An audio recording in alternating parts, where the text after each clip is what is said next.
Why we talk wellness. We're covering this subject today because it relates to health and wellness, and what we've been told by the experts regarding nutrition for years is inaccurate. Recently, we're seeing a windfall of information come down about nutrition and how some of the information that we've been given over the last few decades has been incorrect. So we'll cover some more detail on that and explain that. Why this wellness status has failed to produce desired results when we've implemented, even at the governmental level, some of the facts that were held out as true. Business owners are particularly susceptible to neglecting their own well-being in the interest of focusing on their businesses. So I'm excited about sharing this with you. And we as individuals have the power to affect the outcome of our health.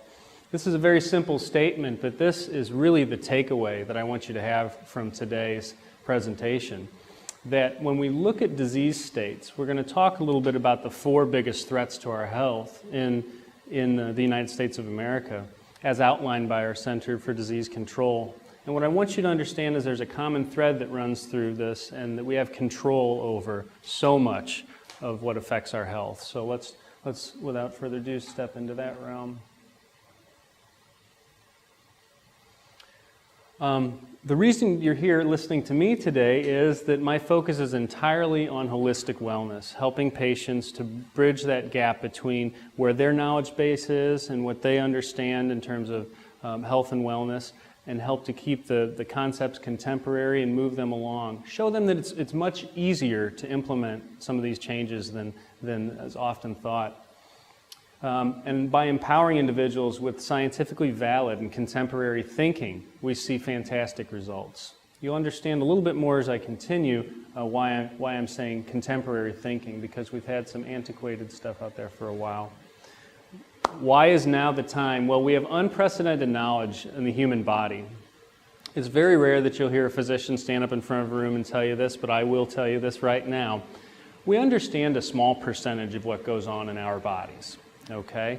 This, in general, is a true statement. In fact, if the body were a 5-gallon bucket, for instance, we understand about a cup, 1 cup of that. The rest is still a mystery, although we've made huge leaps forward recently with things like the Human Genome Project, which was just completed in the early 2000s.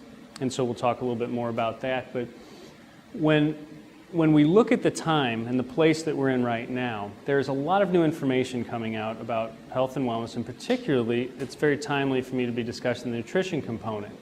There are movies being produced. There was Food Inc. not too long ago. More recently, we've got one called Fed Up that covers some of the details of the food industry and how our foods are affecting our health.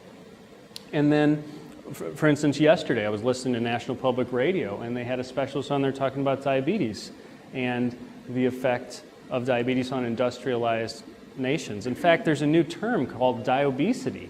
Now we've got a new term that actually melds obesity and diabetes together, because these are related concepts. And so these are especially critical times for us to harness the power of some of this knowledge I'm going to present today and implement those changes.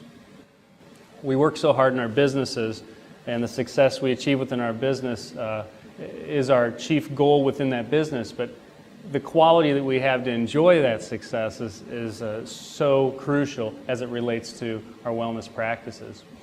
So we're going to try to keep it upbeat for a lot of this, but right now we're talking about the 4 biggest threats to our health. And we call these first world health threats. These are threats of excess or surplus. Our abundance that we're blessed to have here allows us to engage in consumption patterns that sometimes can be detrimental to us. But what I'm going to outline here is that while personal responsibility and personal action can go so far, we've not exactly had a fair presentation brought to us in terms of what we can do for our health. We're going to change some of that, and the change is in the air already. So, leading causes of death. This is directly from the Center for Disease Control website. It's a very interesting website, a lot of great information. And listed in this order, we've got heart disease as the biggest threat.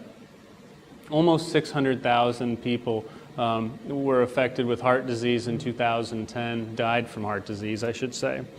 Cancer is second with... Which kind of cancer is most? That lumps all cancers together. Yeah, All the yeah. cancers. So it differs for men and women. Skin cancers are the most common. So something like basal cell carcinoma is something that's very common. It's also very treatable. And more severe skin cancers would be like melanoma, but that would be the most common, generally speaking. And then we have gender-specific. Prostate cancer and breast cancer are some of the bigger threats in terms. Colon cancer is huge. Colon cancer is huge, and that's for both men and women. Also, yeah, absolutely. Great question. Chronic lower respiratory diseases. When it's stated like that, it's a little bit hard to understand what they're speaking of, but this covers two categories, COPD, which is emphysema, or chronic bronchitis, okay? And so both of those are heavily affected by smoking. And then stroke, our cerebral vascular diseases. So stroke accounts for about 130,000 deaths in 2010. So I've got heart disease bolded there, and here's what I want to show you. This is just one journal article that I pulled up from the American Journal of Clinical Nutrition. And the details of it are in the lower right-hand corner there, the American Journal of Clinical Nutrition. This is February 2006. But what I wanted you to see here is the highlighted area speaks that inflammation participates centrally in all stages of the disease process. And the disease process